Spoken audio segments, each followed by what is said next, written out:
la vérité sur le complot.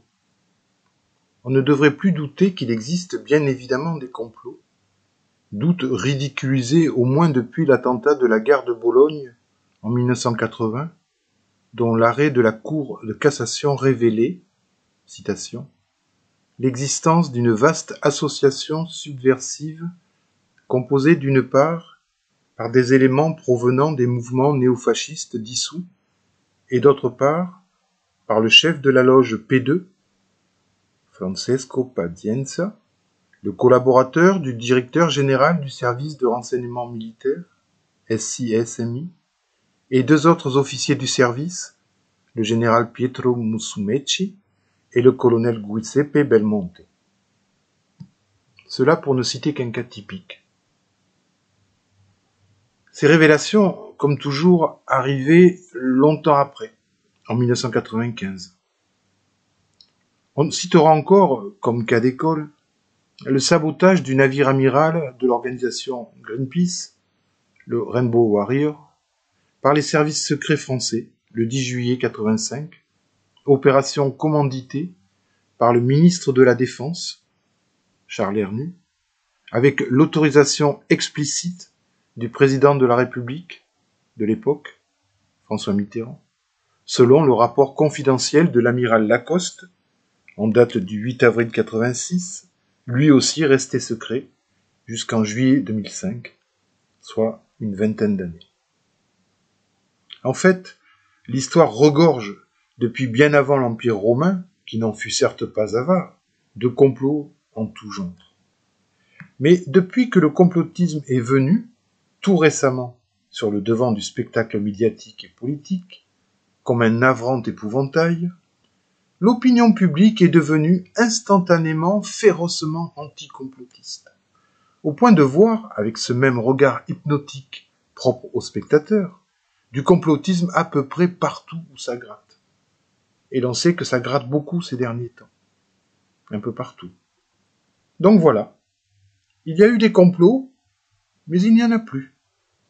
Or, comme le faisait remarquer Debord dès 1988 dans les commentaires sur la société du spectacle, je cite, « Le secret généralisé se tient derrière le spectacle comme le complément décisif de ce qu'il montre, et, si l'on descend au fond des choses, comme sa plus importante opération. » Et il précise, « Notre société est bâtie sur le secret, depuis les sociétés écrans, qui mettent à l'abri de toute lumière les biens concentrés des possédants, jusqu'au secret défense, qui couvre aujourd'hui un immense domaine de pleine liberté extrajudiciaire de l'État. » Debord ajoute, « Il y a toujours un plus grand nombre d'hommes formés pour agir dans le secret, instruits et exercés à ne faire que cela. Ce sont des détachements spéciaux d'hommes armés d'archives réservées, c'est-à-dire d'observation et d'analyse secrètes. Et d'autres sont armés de diverses techniques pour l'exploitation et la manipulation de ces affaires secrètes. » Fermez la citation. Il est fatal à partir de là que quelques personnes soient mises au courant de quelques bribes déformées de ce qui se trame en secret, dont Debord nous fait également le portrait. Il s'agit, dit-il, de ceux qui ont la sottise de croire qu'ils peuvent comprendre quelque chose, non en se servant de ce qu'on leur cache, mais en croyant ce qu'on leur révèle.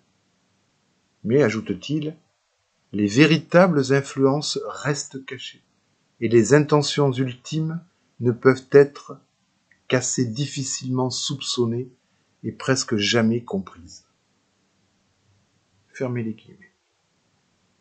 De sorte que l'existence de complots, même quand elle est légitimement soupçonnée, doit se perdre dans un décourageant brouillard dissuasif. Et c'est ce qui suffit effectivement à d'autres, les complotistes, pour broder, à partir de quelques faits troublants, des accusations si énormes que plus personne ne veut après ça entendre parler de complot. Ce qui arrange bien ceux qui, dans de multiples secteurs de la société du spectacle, complotent de concert ou concurrentiellement, et qui arrange plus encore, évidemment, ceux à qui ils obéissent. Toujours est-il que nous pouvons maintenant répondre à cette palpitante question L'anticomplotisme est-il lui-même une sorte de complot? Assurément, il sert efficacement d'écran total contre les radiations possibles de la vérité. Il n'a pas, par contre, été créé de toutes pièces par la domination, pas plus sans doute que la pandémie dont on ne sait toujours pas, pour autant, d'où elle est sortie. Mais il lui suffit simplement d'en saisir l'opportunité en se frottant les mains pour renforcer partout l'emprise de ses mensonges.